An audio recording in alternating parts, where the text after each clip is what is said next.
So ఇందాక నేను రాగానే ఇవాళ మా దేవు ఏమ్మా హ్యాపీ హగ్ డే అంట. ఇవాళ హ్యాపీ హగ్ డే అందరికీ sir, happy hug day happy hug day sir, team వరకు సార్.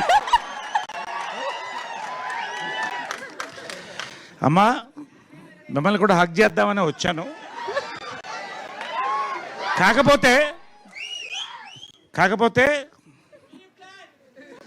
మీరిద్దరు కూడా చీరలు కట్టుకొచ్చారు.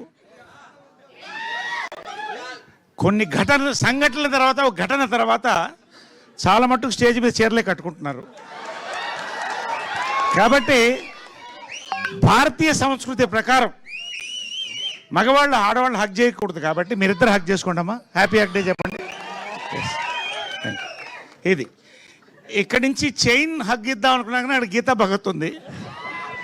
అమ్మా నీ డ్రెస్సును కూడా భారతీయ డ్రెస్ కిందే పరిగణిస్తాం కాబట్టి అక్కడ ఎండ్ అవ్వకూడదు. కాబట్టి భారతీయత నీలో కనిపిస్తుంది. ఖచ్చితంగా ఇవాళ హ్యాపీ హగ్ డే నీకు దూరం నుంచి చెప్తున్నానమ్మా. మీకు అయిపోయిందమ్మా. యాక్చువల్గా మనోడు ఏం చెప్పాడంటే రేపు పెడితే బాగుండేది సార్ అన్నాడు. రేపు ఏంటి అన్న కిస్ డే అన్నాడు. దుర్మార్గుడా. కాబట్టి ఇవాళ పెట్టడం మంచిదైంది.